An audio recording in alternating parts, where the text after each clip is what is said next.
Greetings family, greetings brothers and sisters. We are hoping that you're well. We are appreciating seeing you there, sitting, watching us, listening to us, you know, sharing knowledge with us in the comment section. Thank you so much. And right now I want us to talk about that something that China has decided to do, that to us it's crazy, because China is planning to open its first state-level national museum dedicated to African history and culture, and this was announced by the China Africa Institute. This landmark project aims to showcase Africa's rich heritage through artifacts, artworks, and narratives, fostering cultural exchange and strengthening diplomatic ties between China and African nations. The museum will serve as a powerful platform for education and cultural diplomacy, moving beyond existing African cultural institutions in China to provide a dedicated, comprehensive exhibition of the continent's legacy on global stage. The focus will be the museum will house traditional artifacts. You remember the Nigerian artifacts from Benin Kingdom are lying somewhere in the British Museum. Powerful artworks, the art is still there, and untold stories from across the African continent. Not forgetting that in many African countries, whatever you watch as animation movies, cartoons and all that were our own African stories that they came and documented, and now they use it as theirs. Cinderella, Moana, I don't know, all that. They just give them different names, but it's our stories. And a different location. Yes, the witch and the Cinderella, I don't know what, all that. That is our story. Then I'm talking about the Europeans and the Western people. The objective is to deepen cultural ties and mutual understanding between China and Africa, highlighting shared histories and promoting cultural exchange. It represents the first state-level public museum in China focused exclusively on Africa's heritage, which is a step beyond existing institutions. My question is, why can't we do this for our own selves? I mean, why does it have to be done by China? China has been good, by the way. If you see the development that's been happening in Africa, from roads, infrastructure, I mean, we would have stayed another 50 years without getting there, until China realized that we have minerals in the interior, and they came. And the 50-50, you know, 50 win-win cooperation is also helping Africa. We are yet to see Russia doing the same, but we keep praising because we are seeing what they are doing in the AES, what the French would not do. So China comes in as a friend, but now remember, this friend also wants to benefit on his own side. When you talk about the animation industry in China, they do very well. Their stories, we watch the anime and a lot of movies we watch from China. Yeah. But imagine now they will be documenting our stories, which we have not been documenting. Imagine, there are stories that my mother used to tell me when I was young, in which I wish I could have written them somewhere for my child. You still can. Maybe, but when you go, she tells you, I forgot. She's now old. Imagine, my bigger siblings were able to document all this, and now we have them. Now we don't. See? And she was told by her mother, who is long gone. Her mother was told by her mother, who is long gone. Now imagine we don't have, and the little that is remaining will be taken by the China into their Chinese African Museum, or whatever they are carrying, National Museum dedicated to African history and culture.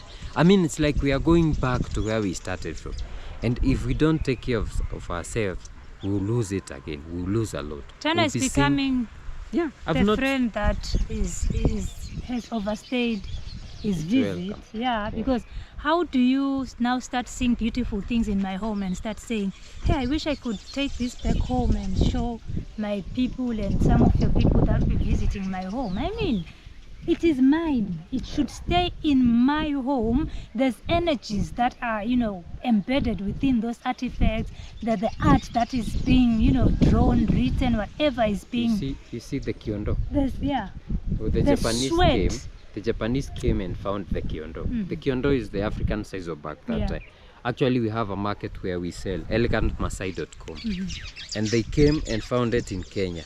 Do you know they took it, went with it to Japan and patented it. Kyondo is now owned by Japan. You see the one for drinking porridge? What is it called?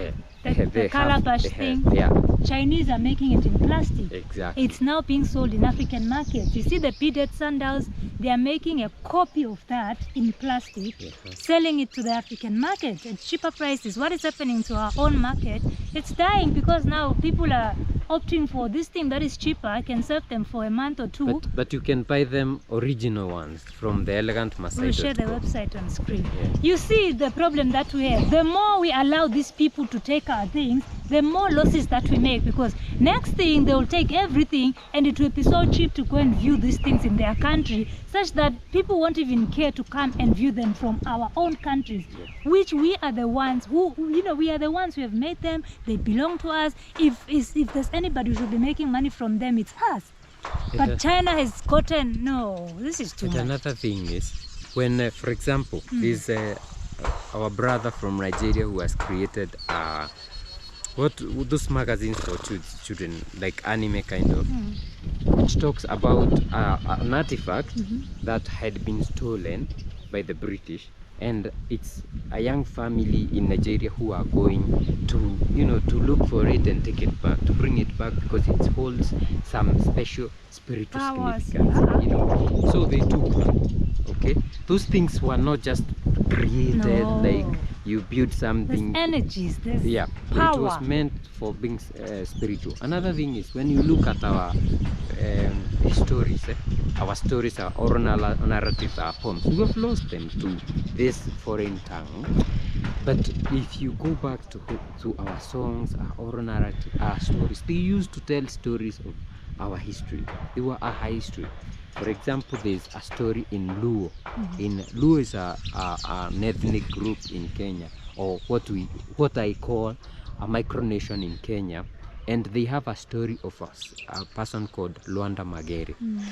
The story aligns completely with what we have as Samson in the Bible.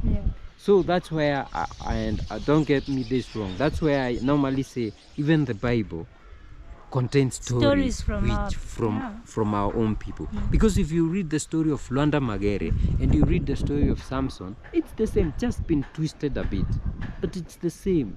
The deception and all that, it's the same. So we need to wake up, and I'm happy that Nigeria, brothers and sisters in Nigeria, in Kenya, in South Africa, are rising up to create our own stories into small, short movies for our kids. And even African Buzz is coming there, because we are not sitting back and watching that happen. Actually, we had something we had started, but it failed, and we are starting it again, and we are calling, and to anyone who would like to be part of this, I know our brother James wants to be part of this, to take our stories and create books, create magazines for kids, create animation movies out of it.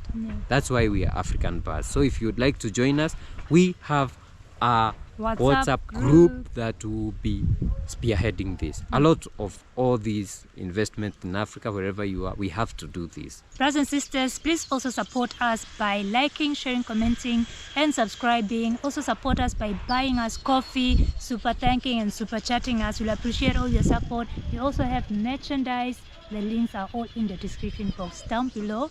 See you in the next one. Bye.